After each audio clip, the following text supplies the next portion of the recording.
Hi, I'm Zane. 2 weeks ago, my younger sister Mira shouted at me in front of our parents. "You've ruined our lives," she screamed, her voice sharp enough to cut through the room's quiet. And the worst part? My parents just nodded along like she was speaking some undeniable truth. I didn't yell back. I didn't even flinch. I just walked out my footsteps, the only sound in the house, with nothing but a small backpack slung over my shoulder. The air outside felt heavier than usual as I walked down our gravel driveway. It was the kind of cold that seeps into your bones, the kind that makes your breath hang in the air like unfinished words. I didn't bother to turn around. I knew if I looked back, I'd see my family still standing there, eyes averted, pretending this scene was normal. That night, I found myself in a cramped, dimly lit motel room just off the main road. The flickering neon sign outside my window buzzed like a trapped hornet, casting sickly green light through the thin curtains. I tossed my backpack onto the creaky bed and sat down, the springs groaning under my weight. I didn't cry. I didn't scream. I just sat there staring at the water-stained ceiling, feeling the sharp edge of betrayal digging into my chest. My phone lay face down on the flimsy nightstand, silent as a grave. No messages, no missed calls, just the quiet hum of the ancient mini-fridge in the corner. I reached over and flipped it over, watching the screen flare to life. 14 missed calls. At first, I thought it was a glitch. My family never called me, not even on birthdays or holidays. For a second, my heart flickered with something I almost didn't recognize. Hope, regret, maybe just the bitter aftertaste of nostalgia. I swiped through the notifications. 4 from my mom, 3 from my dad, the rest from Mira. I ignored them, dropping the phone back onto the table. The next morning, I forced myself out of bed. The air in the room felt damp, clinging to my skin like a cold sweat. I threw on my jacket and stepped outside, letting the icy wind slap some feeling back into my face. The sun hadn't fully risen yet, the sky a muted gray that seemed to reflect my own hollow mood. I wandered down the cracked sidewalk, my boots crunching against scattered gravel. A small diner with fogged-up windows and a neon open sign flickering in the front caught my eye. I ducked inside the warm, greasy air hitting me like a welcome slap. I slid into a corner booth, the cracked vinyl seat sighing beneath my weight. A waitress with tired eyes and a half-smile poured me a cup of weak, steaming coffee. I wrapped my hands around the mug, letting the warmth seep into my numb fingers. I fished my phone out of my pocket, scrolling through the missed calls again. My thumb hovered over Mira's number for a second longer than I'd like to admit. Then I slammed it down on the table, the ceramic mug rattling in its saucer. No, they didn't deserve my second thoughts. Not after the way they'd erased me piece by piece over the years. Just as I took my first bitter sip of coffee, my phone vibrated again. This time it was a text. 1 line, 8 words. "Come home, we need to talk, please." I leaned back, the vinyl sticking to my jacket, and stared at the words until they blurred. For the first time in days, I felt something other than numbness. Anger. Pure, seething anger. They had the nerve to summon me back like a lost dog, to pretend like I hadn't walked out with my dignity still clinging to my battered soul. I didn't reply. Instead, I pocketed my phone, took another swig of the lukewarm coffee, and let the bitterness settle in my throat. I had no intention of going back. Not yet. Maybe not ever. They had cast me out, erased me from their perfect little picture, and now they wanted me back. It was almost laughable. I stood up, threw a crumpled bill onto the table, and walked out into the icy morning. The wind cut through my jacket, biting into my skin. But I didn't care. I was already numb. 2 days after I left, I found myself at a small park just outside the city. It wasn't much, just a patch of grass with a few worn benches and a rusting jungle gym, but it was quiet. I sat on a bench near the duck pond, my breath clouding in the crisp morning air, trying to clear my mind. My phone buzzed in my pocket, vibrating like a trapped wasp. I fished it out, half expecting another guilt-soaked message from Mira or a half-hearted voicemail from my dad. Instead, it was an email notification from an old college friend, Jackson. Subject, remember that side hustle idea. I frowned, the name pulling at a distant thread of memory. Jackson and I had once kicked around the idea of starting a small tutoring business back when we still had grand dreams and enough caffeine to power a small city. I opened the message. Hey Zane, heard you've been laying low? Just wanted to check in. If you're still thinking about getting that tutoring thing off the ground, I might have some leads. Hit me up if you're interested. No pressure, just a thought. I let out a short, bitter laugh. Timing, as always, was a twisted beast. I tapped out a quick response before I could second-guess myself. Jackson's still alive. Send me what you've got. Zane. I stuffed my phone back into my pocket, leaning back against the cold metal of the bench. A pair of ducks squabbled nearby, their honking echoing off the water. I felt the corners of my mouth twitch into something almost like a smile. At least someone was still fighting for their piece of the world. The days bled into each other after that. I drifted between cheap motels and coffee-stained diner counters, scribbling down lesson plans and business ideas on napkins and the backs of receipts. Jackson came through, linking me up with a small online platform looking for part-time tutors. It wasn't glamorous, but it was a start. Then, on a chilly Wednesday morning, as I sat hunched over my laptop in a grimy laundromat, I got my first booking. A sophomore named Clara, struggling with geometry. I stared at the screen for a full minute before clicking accept. I met Clara over a video call that afternoon, my breath fogging the tiny window I'd cracked open to keep my motel room from smelling like stale socks. She was nervous, her voice a whisper, as she stumbled through the basics of triangles and angles. I guided her through each step, her confidence growing with every correct answer. By the end, she managed a shaky smile. Thanks, Mr. Zane. I think I actually get it now. Mr. Zane. The words felt strange, foreign, but oddly satisfying. I closed my laptop, my heart beating a little steadier.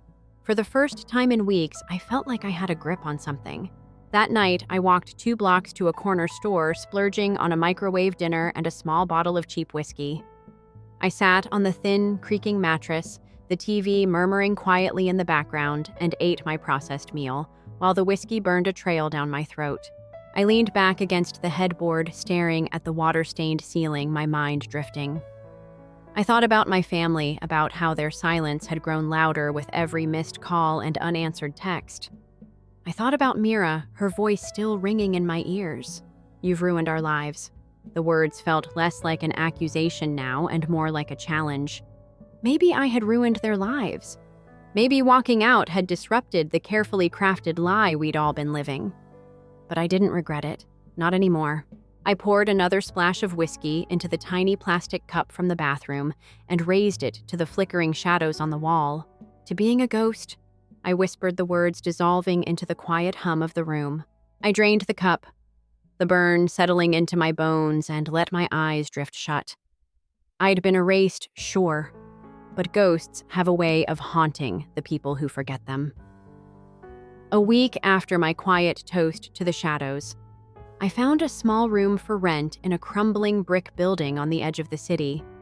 It was the kind of place you rent when you're more worried about staying invisible than comfortable thin walls. A flickering hallway light and a radiator that clanked like an old engine every few minutes. But it had a window and a door I could close without looking over my shoulder. It felt like a small victory. Work started to trickle in. Clara had told a few friends about me, and I soon found myself juggling a handful of tutoring sessions, each one a small lifeline to a future I had almost forgotten I could still build. I saved every dollar I could, trading fast food for dollar store ramen and black coffee. I bought a second-hand desk and set it up by the single cracked window my battered laptop perched on top like a relic from a life I was trying to escape. One morning, as I sipped my bitter coffee and reviewed my makeshift lesson plans, my phone buzzed against the wooden tabletop. Another email from Jackson. Hey, Zane, saw something today and thought of you. Check this out. Attached was a link. I hesitated for a moment, my finger hovering over the screen, then tapped it. The page loaded slowly, the spinning wheel taunting me as I waited. It was a news article. My sister Mira standing beside my parents at some charity gala. They looked polished, their smiles stretched a bit too tight like the air around them was thin. The headline made my stomach twist. Local families rise to influence the walkers, share their secrets to success. I felt my jaw clench as I scrolled through the article, the words blurring together in my mind. They talked about their work in the community, their support for each other, their bond as a family. My name wasn't mentioned once. It was as if I had never existed. I should have closed the tab, moved on with my day, but something kept my finger scrolling. Then I found it buried at the bottom like a footnote no one was meant to read. When asked about their son, Mira said with a laugh, "Oh, Zane, he's off finding himself. Always the dreamer." My breath caught in my throat. It wasn't the dismissal that stung the most, but the way she said it. Like I was some wayward fool chasing smoke while they built their empire on the ashes of my absence. I tossed my phone onto the desk, the cheap plastic clattering against the chipped wood. The radiator groaned behind me, the metal clanks echoing in the sudden silence. I took a deep breath, the anger simmering just beneath my skin. They had erased me. Again. But this time I wouldn't just let it happen. I pulled my laptop closer, the cracked screen flickering as it woke from sleep. I dug through my old files folders filled with half-finished ideas and abandoned dreams. Lesson plans, marketing pitches, even the first rough draft of a business proposal Jackson and I had sketched out over cheap beers and takeout in our college days.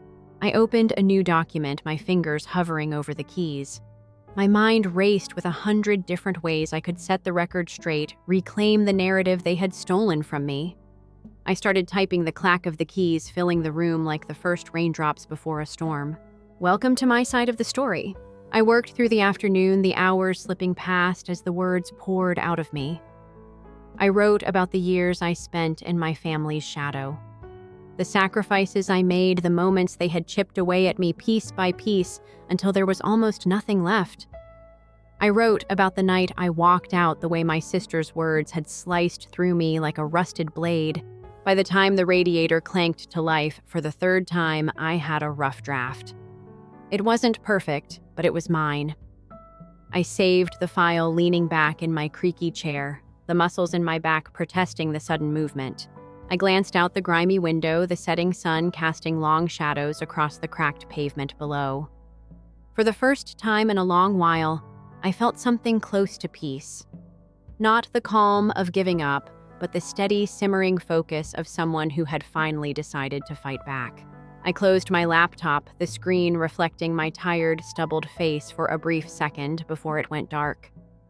I took a long, steadying breath, letting the anger settle back into my bones, a quiet, unspoken promise to myself. They had erased me from their lives, but I was still here, still fighting, still standing. And if they thought I would stay silent forever, they had no idea what I was capable of. 2 weeks into my new routine, I had my first real break. An online tutoring platform I'd joined on a whim reached out offering me a part-time contract. It was nothing glamorous, just math and writing support for high schoolers, but it was steady work. I signed the contract without hesitation, my fingers trembling as I clicked accept. That same night, I found myself lying on my thin mattress, the ceiling fan above me spinning slowly, slicing through the humid air. My phone buzzed on the nightstand, the screen lighting up my cramped room. I glanced over, expecting another student inquiry, but my heart stuttered when I saw the name. Dad 5 missed calls. I hesitated, my thumb hovering over the screen. My mind raced memories of cold silences and half-hearted hugs crashing into me all at once. I let it ring until it stopped my breathing shallow. Then a voicemail notification popped up. I reached for my phone, my pulse thrumming in my ears as I tapped the screen. "Zane, it's Dad." His voice crackled through the speaker, rough and tired. "We need to talk. It's important. Call me back when you can." I set the phone down, my heart thudding in my chest like a drumbeat. It felt like a trap. A carefully laid snare meant to drag me back into the tangled web of their expectations and manipulations. I knew better than to fall for it. The next morning, as I nursed a bitter cup of instant coffee and leaned against the chipped windowsill, my phone buzzed again. This time, it was a text from Mira. "Seriously, Zane, you need to talk to Dad. He's not doing well." I scoffed, the bitterness in my chest spreading like wildfire. Of course, it was my responsibility to patch things up, to come running back like the loyal, forgotten son I had always been. I pocketed my phone, forcing myself to focus on the lesson plans I had laid out on the makeshift desk by the window. But the thought kept creeping back like a splinter I couldn't shake. What if something really was wrong? What if this was my last chance to fix things before it was too late? I clenched my fists, the cheap plywood desk creaking beneath my weight. Finally, that evening, as the sky turned a deep, bruised purple outside my window, I picked up my phone and dialed his number. It rang twice before he picked up. "Zane," my father's voice came through sharp but strained, like a man struggling to keep control. "I didn't think you'd actually call." I leaned back my head, hitting the cool plaster wall behind me. "What's this about Dad?" There was a pause, the line crackling with static, and the weight of 1,000 unsaid words. "It's your sister," he said finally, his voice dropping to a whisper. "She's in trouble." I closed my eyes, a bitter smile tugging at my lips. Of course. It was never really about me. It never had been. "Define trouble?" I said, my tone flat, my fingers gripping the edge of the desk. He hesitated, the silence stretching so long I thought the call had dropped. Then he cleared his throat, the sound rough and jagged like gravel scraping against metal. "Someone's been digging into her business, spreading rumors. Some blog picked up a story about her. Said she plagiarized her entire social media brand." I felt my breath catch the air in the tiny room, suddenly too thick, too stifling. I had known Mira's success was more show than substance, but plagiarism, that was a level of recklessness even I hadn't expected. So I said, forcing my voice to remain steady, "What does that have to do with me?" My father sighed, the sound heavy, almost defeated. "They're dragging our whole family into it, Zane. Your mother is beside herself. Mira's sponsors are pulling out. We need you." The words hit me like a slap. I had walked out, cut myself free from their expectations and their games, but now when their world started to crumble, they expected me to come back and clean up the mess. I ran a hand through my hair, my jaw clenched so tight it hurt. "And what exactly do you think I can do about it?" There was a long, uncomfortable pause. Then my father's voice dropped to a pleading whisper. "You know how to handle this kind of thing. You always have. You're good at fixing problems, Zane. Just come home. We can talk about this."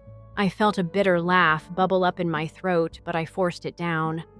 Of course, I was the fixer, the invisible glue that held their perfect family portrait together. I had been erased, but now they wanted me back, not as a son, but as a tool, a solution. I took a deep breath, the air burning in my chest. "I'll think about it," I said finally, my voice colder than I intended. Before he could respond, I hung up, tossing my phone onto the bed. I leaned forward, pressing my palms into the edge of the desk, the rough wood digging into my skin. My heart pounded in my ears, my mind racing with 100 different scenarios, each one more absurd and infuriating than the last. I had left to find myself, to reclaim my sense of worth, and now they were dragging me back into their chaos. I stood there for a long time, the room silent except for the faint hum of the streetlights outside.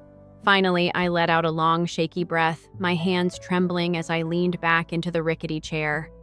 I had a choice to make, and this time I would make it on my terms. The next morning, I woke up to another string of missed calls and messages. My father had tried twice, Mira 5 times, and even my mother had sent a short, clipped message. "Zane, we need to talk. Don't ignore your family." I tossed my phone onto the thin mattress and leaned against the cold brick wall, staring at the cracks in the plaster. I had walked out of their world, cut the cord, but somehow the past kept wrapping itself around my ankles like a heavy chain. I knew I should ignore it, let their chaos consume them, but curiosity and a stubborn, lingering sense of responsibility gnawed at my resolve. So I caved.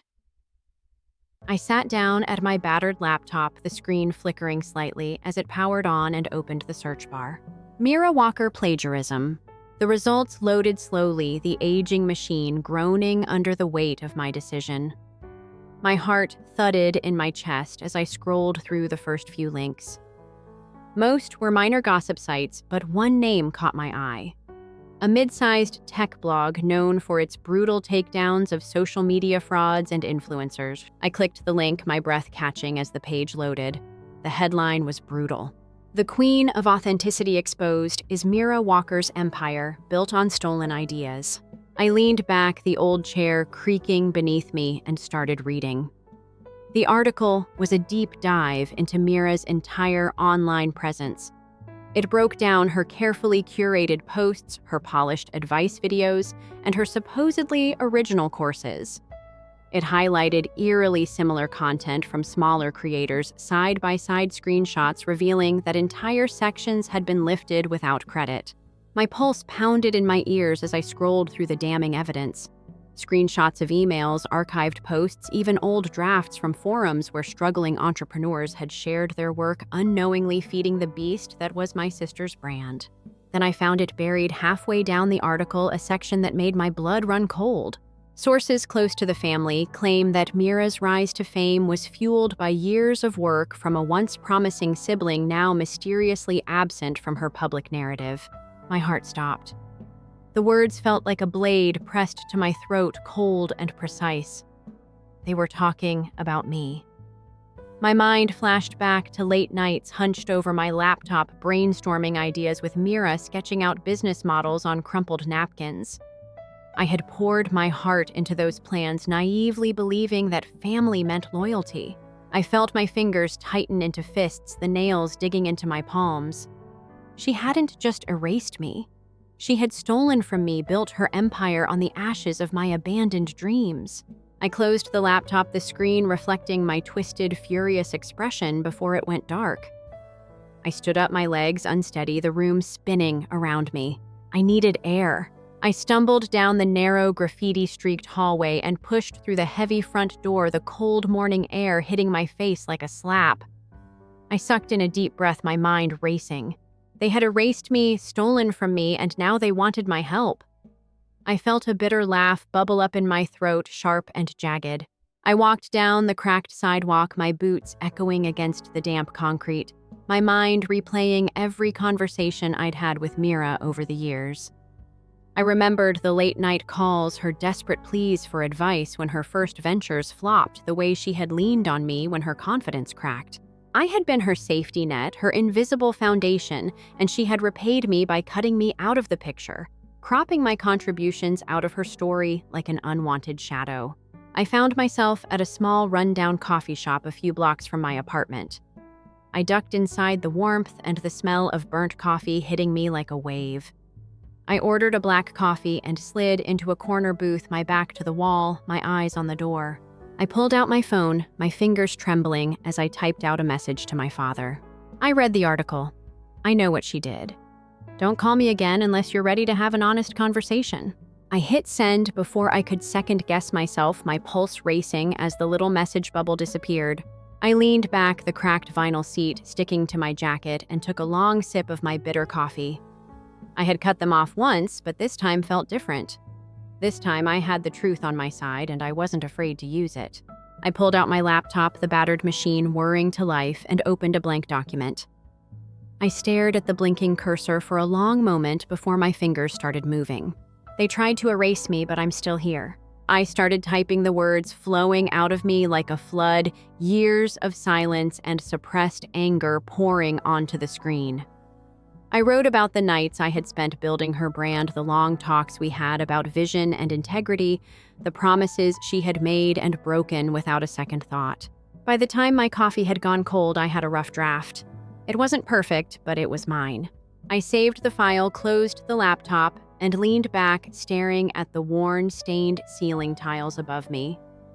I felt a strange, unfamiliar sensation creeping into my chest, something I hadn't felt in years. Pride. I had been erased, but I was still here, still fighting, still standing, and this time I wasn't going to let them write me out of my own story. 2 days after sending that message to my father, I woke up to a voicemail. My phone buzzed against the chipped wooden nightstand, the screen glowing faintly in the pre-dawn light. I rubbed the sleep from my eyes, the cold air in my tiny apartment biting at my skin as I reached for the phone. Zane. My father's voice crackled through the tiny speaker, rough and strained. "Please, just hear me out. We need you. Your sister, she's falling apart. The media is swarming, her sponsors are dropping her and your mother. Well, she's a wreck. I'm begging you, son, come home." I let the phone drop back onto the nightstand, the words echoing in my head. They wanted me to come back to fix their broken facade, to stitch up the wounds they had carved into my back. I swung my legs over the side of the bed, my feet hitting the cold, rough floorboards. I took a deep breath, the chill settling into my bones, sharpening my senses. This was it, the moment I had been pushing toward whether I realized it or not. I stood slowly, my joints creaking in protest, and crossed the room to my small, battered desk. I powered on my laptop, the screen flickering to life, and opened the file I had started days earlier. The one where I had poured my heart out, my version of the truth, unfiltered and uncut. I scrolled through the paragraphs, my eyes skimming over the raw, angry words I had spilled onto the page. I added a few more lines, polished the rough edges, then leaned back, my fingers hovering over the keyboard. With a deep, steadying breath, I clicked publish. The screen flickered, the file uploading to the small, anonymous blog I had set up. I watched the progress bar crawl across the screen, my heart hammering in my chest. When it finally hit 100%, I leaned back my chair, creaking beneath me, and let out a long, shaky breath. It was done. My story was out there. My side of the narrative finally cutting through the carefully curated lies my family had wrapped themselves in. I closed the laptop, the screen going dark, and stood up, my legs unsteady beneath me. I grabbed my jacket from the back of the chair, threw it over my shoulders, and headed for the door. I needed airspace distance from the tiny, suffocating room where I had been piecing myself back together. As I stepped outside, the cold morning air hit my face sharp and bracing, waking me up like a slap. I walked down the cracked sidewalk, my boots echoing against the damp concrete, my mind buzzing with the weight of what I had just done. I reached the corner of my block, the dull hum of the city buzzing in my ears, and pulled out my phone. I hesitated for a second, then opened my sister's contact. My thumb hovered over the call button, my mind racing. Finally, I hit dial. The phone rang twice before she picked up. Zane Mira's voice came through shaky and breathless. I could hear the faint echo of her tears, the panic lacing her words. "Zane, please, I saw the article." I cut her off, my voice steady, my breath misting in the cold morning air. "I know what you did, Mira. I know how you built your brand, and I know how you erased me." She sucked in a sharp breath, the line going silent for a long, tense moment. I never meant to." "It wasn't like that, Zane," she whispered, her voice cracking. I needed a win. You always made it look so easy, and I was drowning. I didn't think you'd care." I felt my jaw tighten, my fingers clenching around the cold metal of the phone. "You didn't think I'd care," I echoed, my voice rising. "You took everything I built, everything I shared with you, and twisted it into this lie. You erased me, Mira. You cut me out like I was nothing." The line crackled, her muffled sobs filtering through the tiny speaker. I felt a flicker of sympathy, a small, stubborn part of me that still remembered the little girl who used to sneak into my room to steal my candy and beg me to play hide and seek.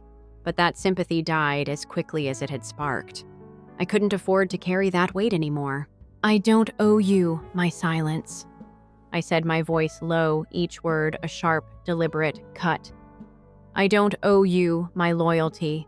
You chose this.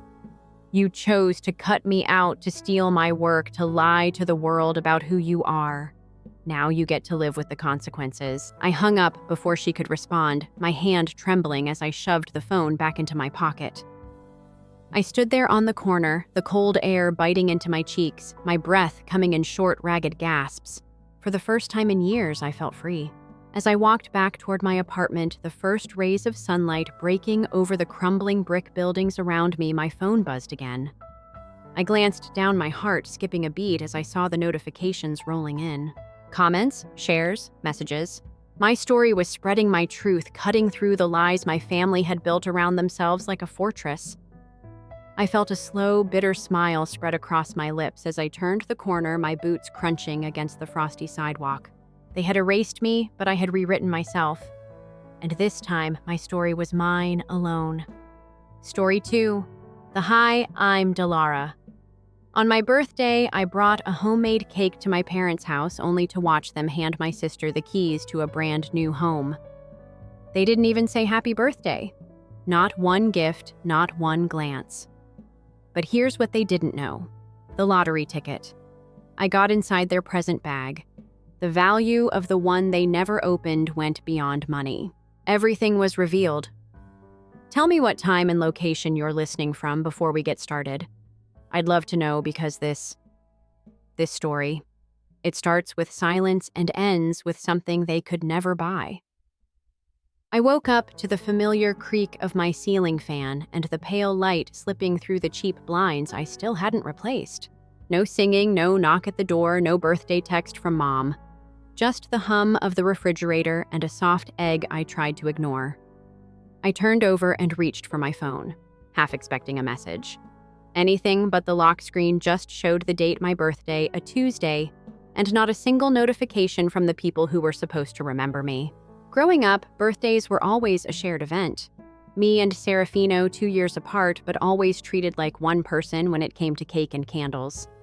But once she hit her influencer stride, the shared part disappeared. Just like the attention, I rolled out of bed and shuffled into the kitchen, letting the silence settle around me like old dust. The smell of vanilla bean and lemon zest still lingered from last night. The cake sat finished on the counter.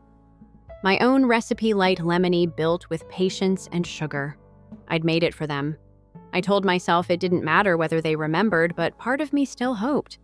After a peaceful breakfast and a short shower, I packaged the cake gently, folding the edges of the wax paper as if it were something sacred.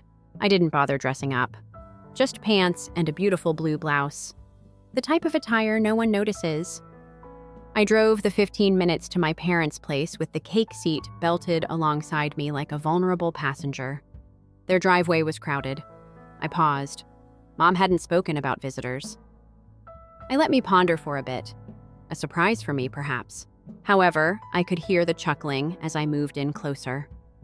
Bright practiced the voice of Sarah Finn. All of this was not necessary for you to accomplish. Is that champagne? My God. I froze when I entered through the open front door, and big canvas banner helium balloons touching the ceiling and gold and white streamers adorned the living area. Sarah Finn, welcome home. In the center of it all was her, as radiant as ever, posing with the ideal astonished look while holding a phone. A little group had assembled, neighbors and relatives, the manager of her brand. Beside her, holding a glass of wine, was my mother. Dad was grinning. I cleared my throat. Nobody took attention. With the cake still in hand, I made my way to the kitchen and softly set it in the buffet table's corner next to a tower of store-bought cupcakes that were adorned with edible glitter and Seraphine's initials. Oh dear Dolores. At last, Mom spotted me. She approached, just brushing across my shoulder. Are you able to assist with the picture? A group shot is what we're doing.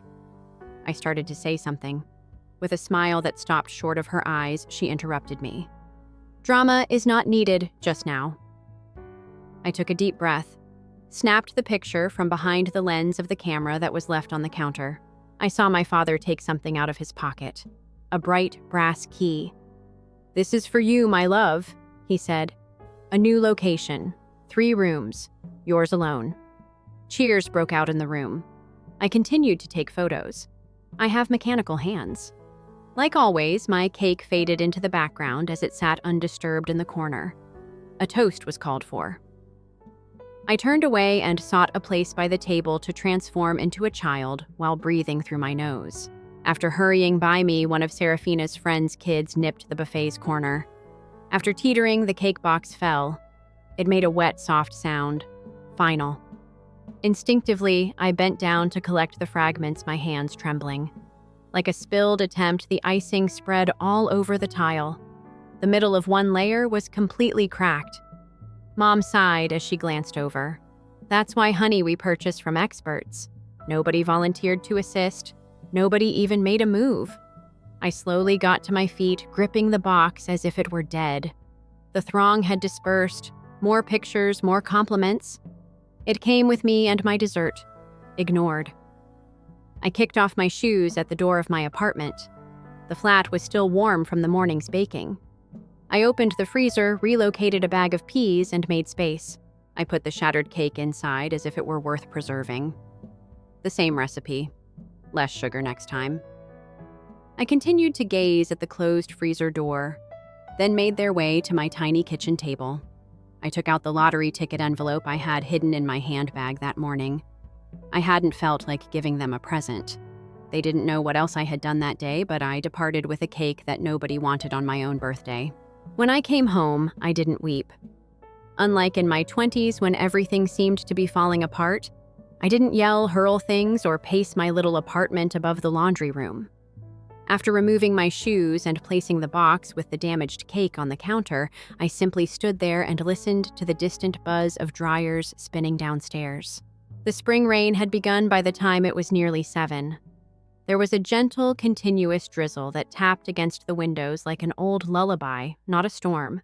It was the type that left you feeling more alone than thunder could. On the burner, my food remained unfinished. Lasagna that has been reheated. I wasn't hungry.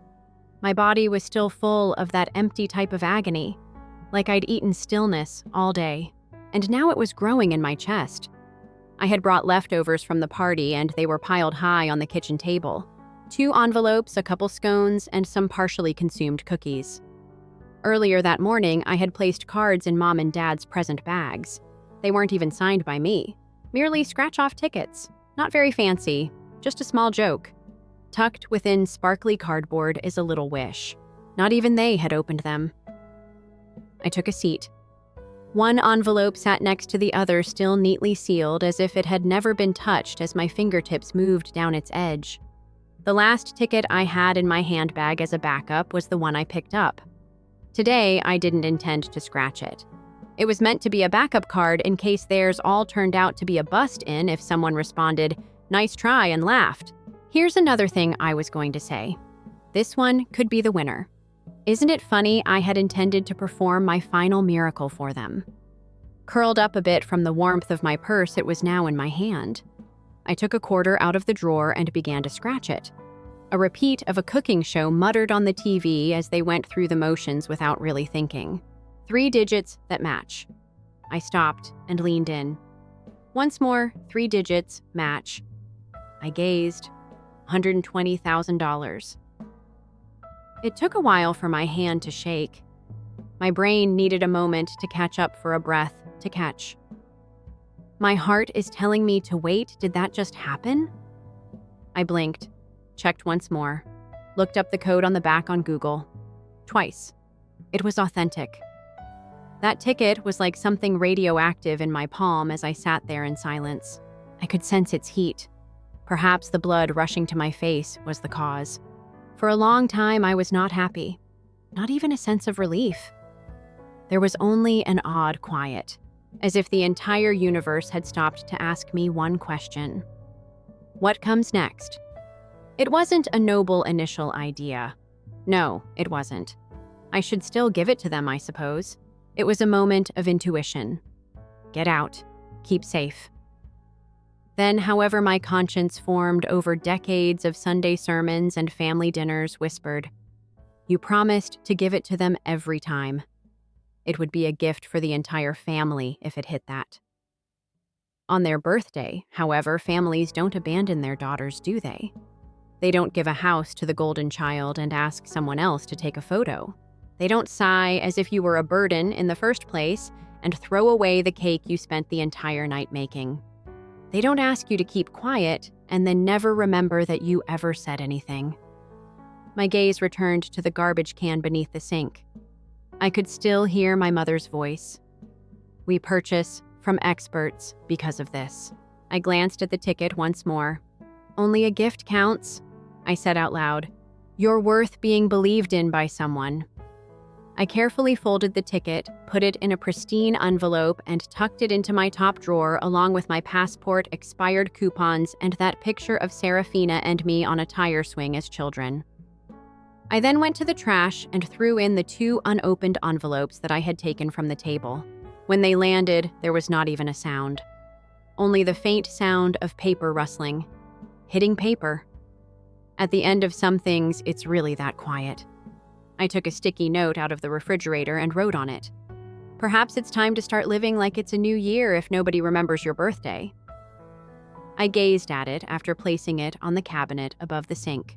It wasn't particularly deep, but it was the most open thing I had spoken aloud in weeks. I made tea that I wasn't particularly interested in after clearing the table. I opened my laptop and entered search terms into the bar. Apartments outside of Charlotte that are affordable. My Wi-Fi is still performing strangely and the listings loaded slowly. I then clicked on another tab. Culinary programs for adults. Perhaps. Asheville, I mumbled. Or Durham.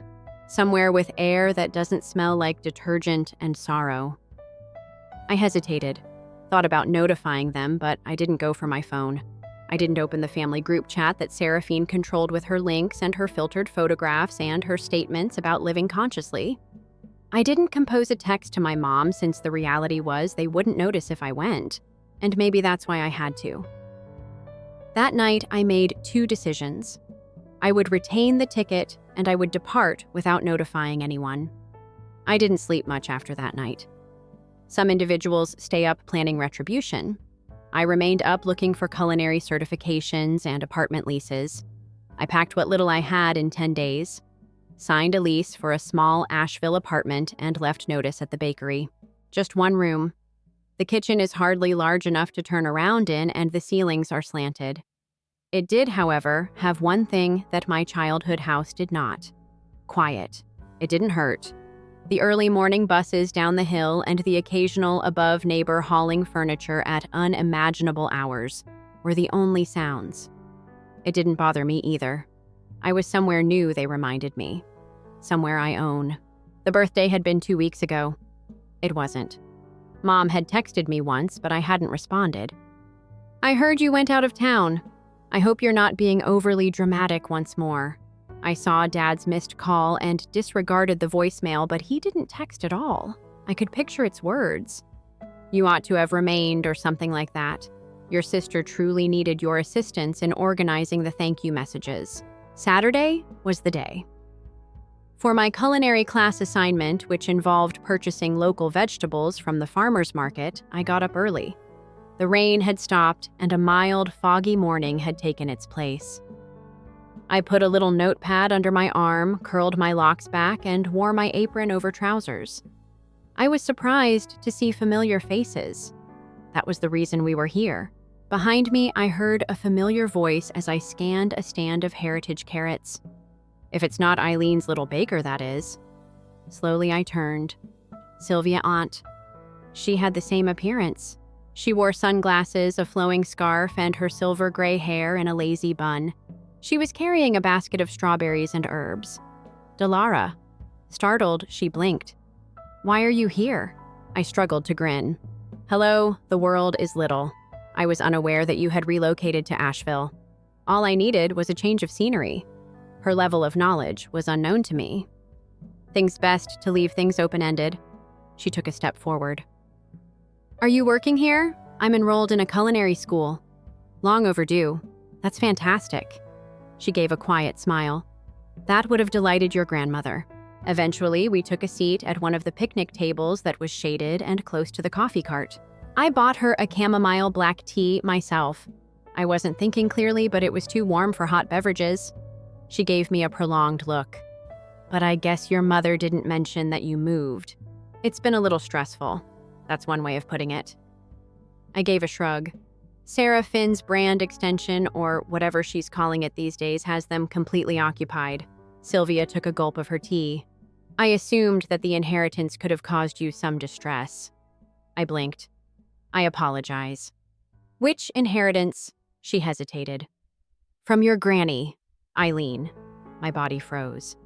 You didn't want anything you said I was told. No. Serafina was the one I wanted to manage things I couldn't breathe. Who said that to you? She seems taken aback by my response. Mommy? You thought it was preferable if Seraphine continued the family tradition, she added. I put down my cup. I didn't say that. We were silent for a long time. Then she let out a sigh. The home was given to her. The garden. Eileen had set up a little trust money, I guessed. I got up, though. I had to leave. I was on my way when I said Delara, back at my flat. I did not take a seat. I immediately went to my inbox and opened the old family documents folder that I hadn't looked at in years. A scanned PDF of my grandmother's will from 4 years prior was there. The sentence was read 3 times by me. Serafina and Delara. My granddaughters will each receive an equal share of the inheritance. Nor a maybe, nor a footnote. As clear as day. With my hands shaking on the desk's edge, I sank into my chair. Then I had a memory. Warren Blake, an old friend of Grandma's. He was a lawyer, a reserved guy with kind eyes, and he had a propensity to quote the Bible without being asked. Until she became ill, he took care of her affairs. 2 years prior, I had sent him a holiday card. I still had his number in my contacts. He picked up after the second ring when I phoned. Blake's home. Blake, Mr. Delara, is here. Marin Delara. He sounded kind, yet a little perplexed. Well, a long time has passed. Have you got a moment? It has to do with my grandmother's property. A pause. Naturally. I informed him about Sylvia's remarks on the bequest. Concerning Serafina. This time there was a lengthier wait. I recall that a month or so prior to Eileen's death, Serafina and your mother arrived. We completed the revised papers after they said that you had consented to transfer your share. I didn't ever sign anything. My voice was faint as I spoke. Once more he was silent. I thought you had. After that day, I never saw the original copy again, only the one they supplied. Soon after my stomach turned Delara, I retired. He started off cautiously. Is your original still with you? I would advise you to have someone check both to make sure nothing was submitted without the necessary confirmation and to compare dates and signatures. I hung up after spending a considerable amount of time gazing at my phone. My birthday wasn't just forgotten by them. They removed me from a heritage that I had contributed to. Something in me ceased attempting to reason after that phone conversation with Mr. Blake. I refrained from crying. I refrained from screaming. I listened to the soft patter of late spring rain on the window and the hum of the refrigerator while I gazed at the ceiling of my studio apartment. The silence seemed different now, heavier, as if it were trying to tell me something I was afraid to acknowledge. This was no coincidence. This was a trend. I had been peeling back layers of what I had never seen before for 5 weeks after my birthday. My hands were kept occupied by the bread lessons, and I had just enough structure from my nights at the cafe to keep me from collapsing. However, nothing could make the pain of having my own history altered go away, not even fire or flour. The message arrived at around 3 p.m. as I was preparing lemon glaze at my counter on a rainy Tuesday. A text message from my mother's number buzzed through my phone. I picked it up after wiping my fingers on a towel. Do not be concerned about Delara. She will, as usual, move on. Pay attention to the press release for the introduction of your brand. I spent a lot of time looking at the screen. There is no punctuation. Without hesitation. As usual, I received a simple, informal sentence intended for Seraphine. That's what got stuck in my chest. No, she will go past it. She said it as though it were a quality of mine, even though I had heard that all my life. As if she relied on forgiveness as a weakness. I didn't answer. Even though I couldn't taste anything because of the knot that developed at the back of my throat, I just slid the phone face down on the counter and kept swirling the glaze. The burn occurred at school later that day. Never in my life had I burnt a sauce. It was just butter, wheat, and milk, basic enough. But when I slept off, I allowed it to sit for too long, half a second. Then it suddenly became bitter. My teacher Marco saw right away. After lowering the heat, he stepped over and gave me a little prod in the direction of the prep area on the side. Delara. Silently, he said, "What's happening?" I started to say something to justify it. A long day. Poor sleep. A headache, perhaps. Instead, though, I spoke something I had never said out loud before. I always believed that doing good would be sufficient, I whispered. As it happens, I was meant to be convenient. Marco was silent at first. He only gave a nod. His eyes were steady and compassionate. Your silence is not owed to anyone. I laughed a little hollowly. That was their favorite part.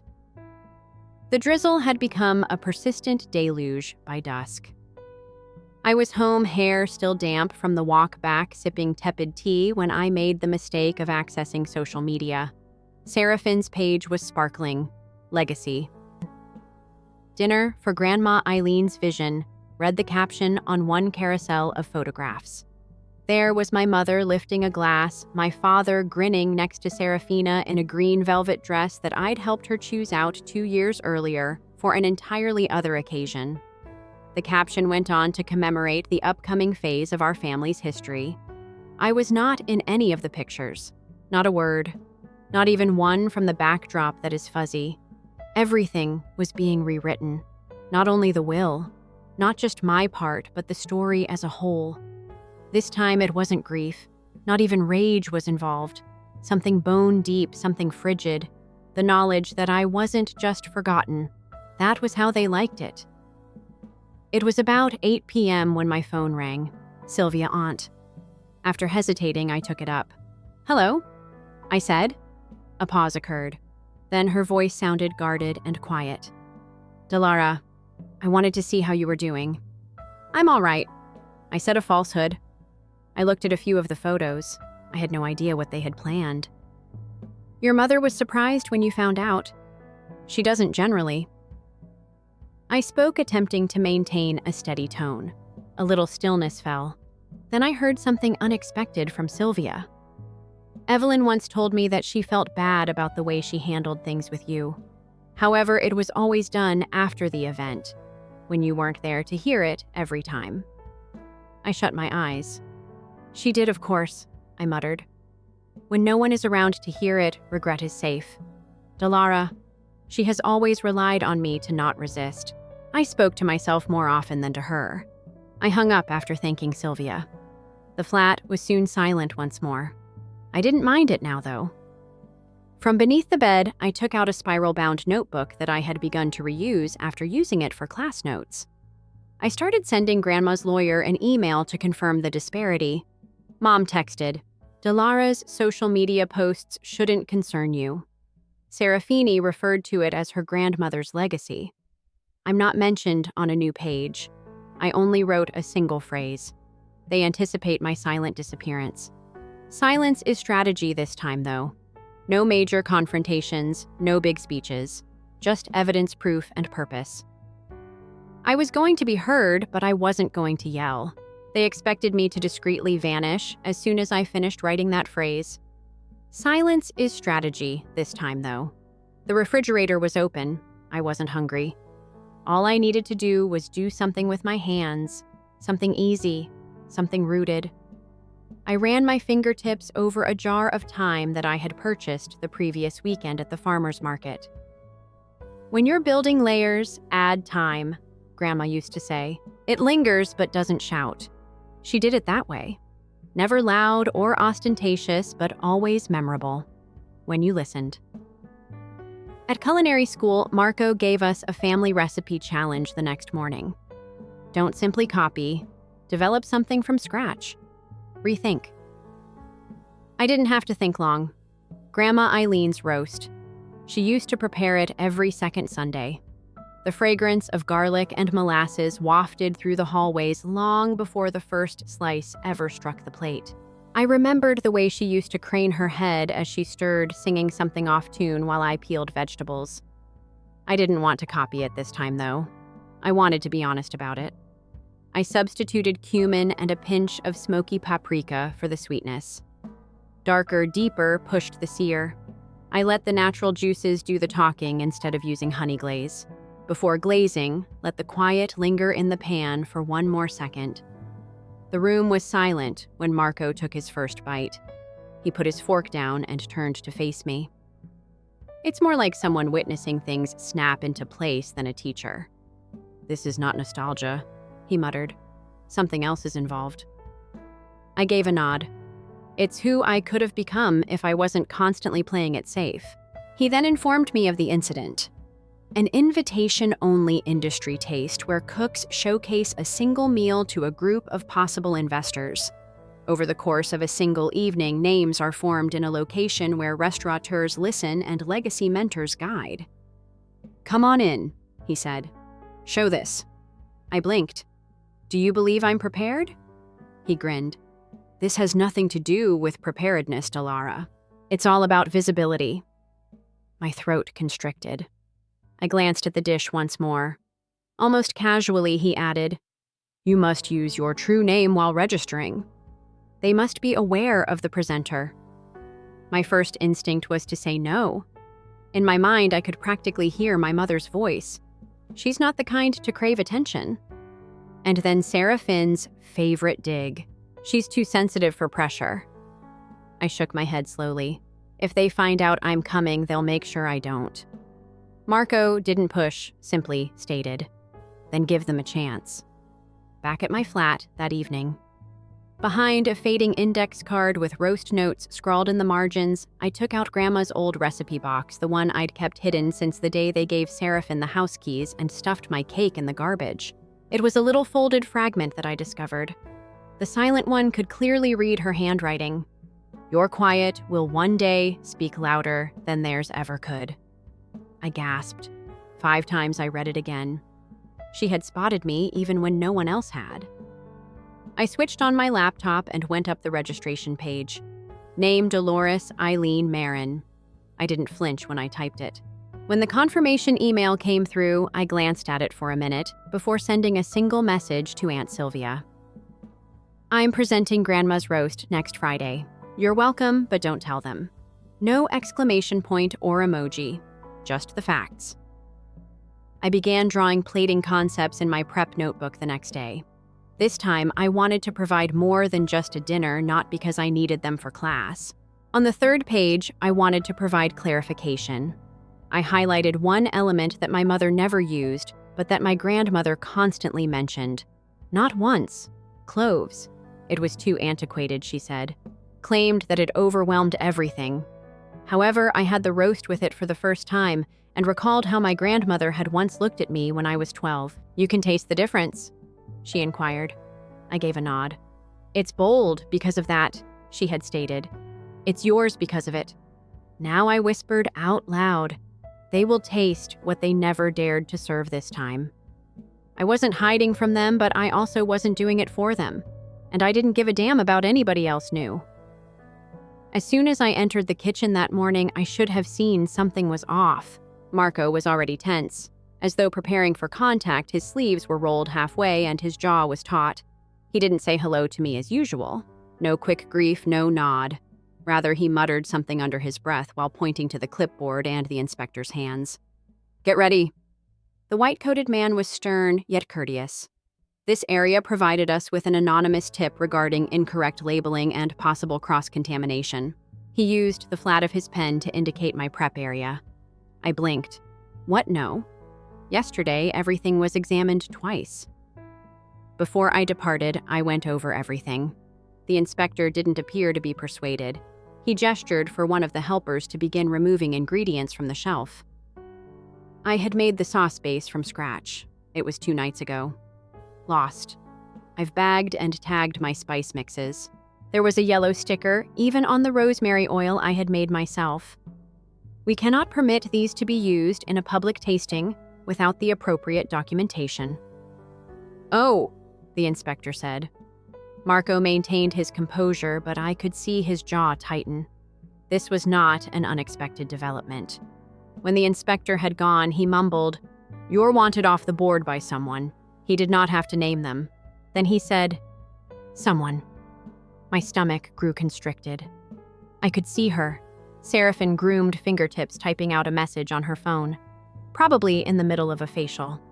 I didn't weep, not then. But later that night, when I returned to the storage cooler to fetch the backup source just in case I found the shelf vacant, everything was gone. Not just my supplies, but even the backup herbs I'd kept away with my name plainly labeled. Panic swelled in my throat. I started opening every container, sifting through containers. Nothing. That's when I got the notification. Seraphin had submitted a new clip, a close-up of a roast dish framed just perfectly with a drizzle pattern. I realized to well my plating my garnish. My God, the identical garnish I'd scrawled in my notepad 2 nights earlier. This was her caption. I peered at the screen as if it were about to break everything inspired by heritage reinterpreted for contemporary tables. Every action, every goal. I carefully placed everything out. It was now public knowledge under her name. Slamming my notepad onto Marco's desk, I rushed back into the prep area. Everything has been taken. My voice was hoarse as I spoke. The roast, the concept, even the components. Now it's all hers. Marco cautiously raised his head.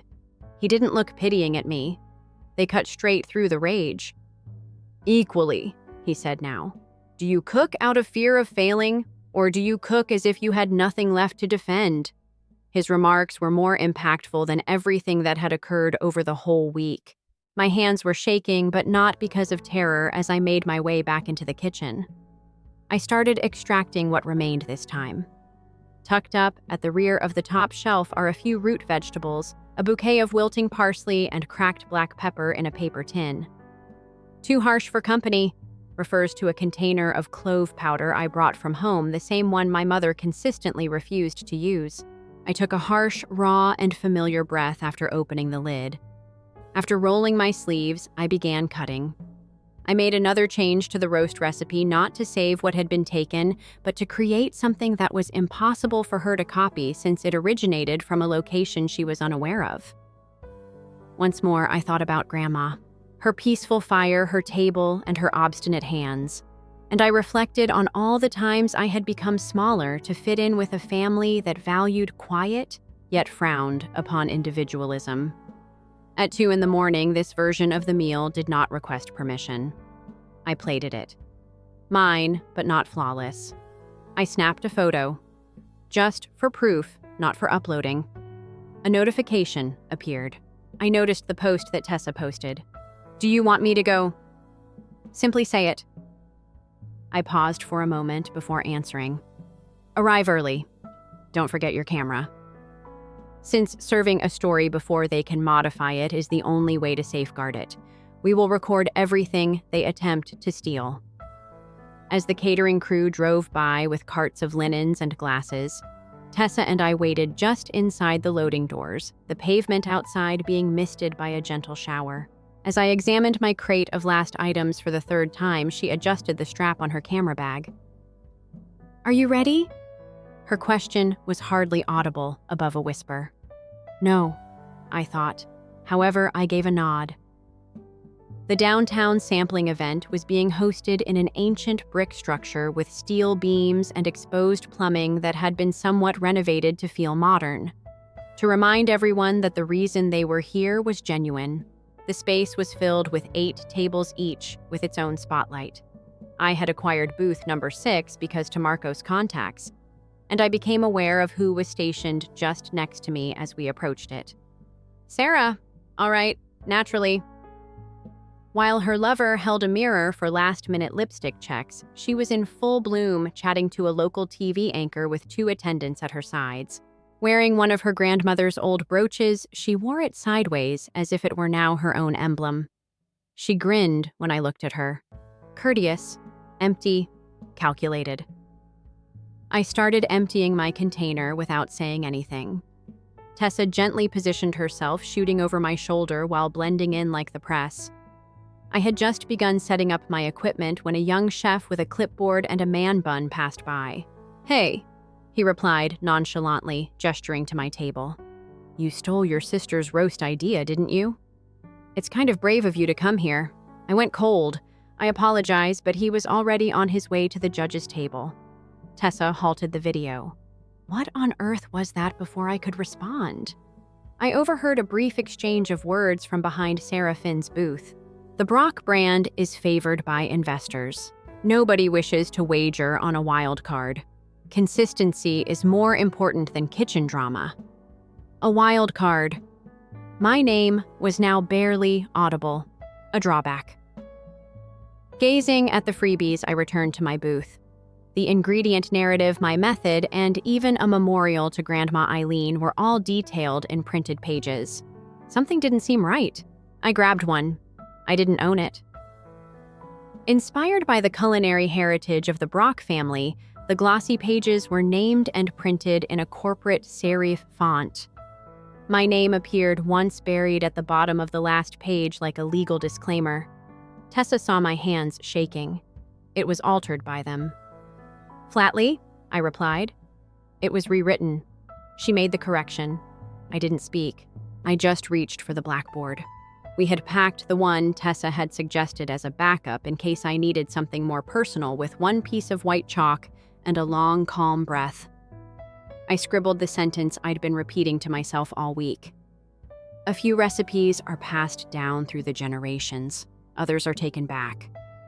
Before she even realized it was there, Tessa moved back, filmed her hand, and wiped a tear from her face. The judges started moving about. They were not ostentatious. No fanfare, no entourage. Only notebooks, sharp vision, and experienced taste buds. Then I caught sight of him. One of the principal investors is James Rollins. Months prior, Sarah Finn had attempted to win Evelyn over. He paused at my booth and examined the plate.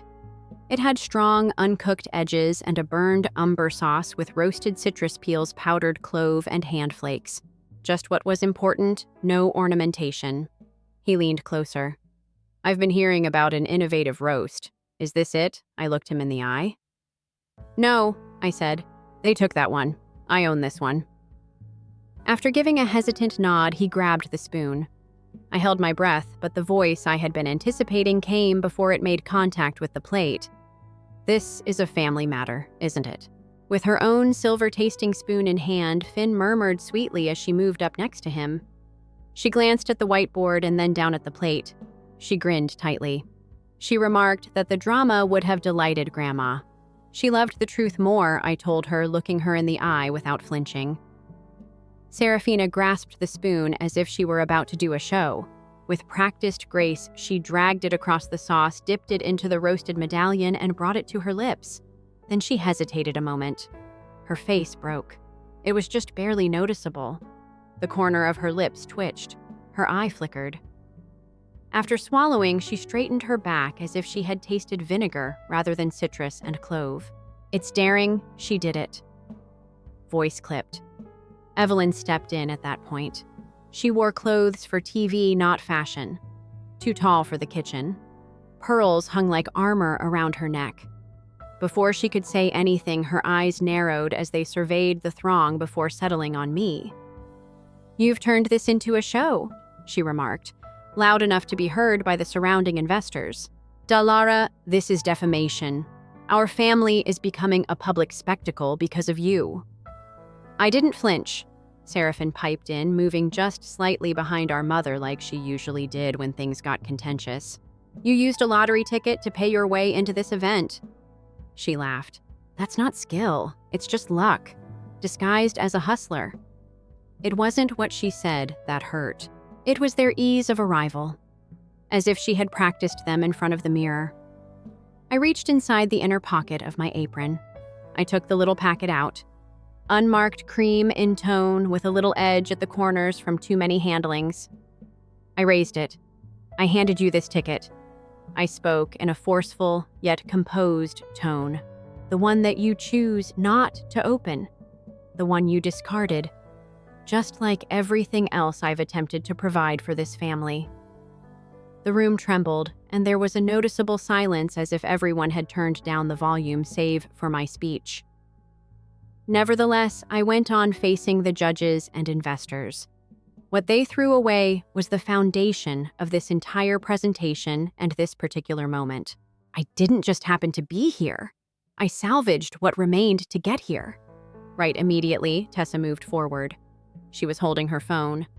With a subtle gesture to the IT team managing the event's AV, the screen is already lighted. She brought it up to the above microphone and tapped the play button.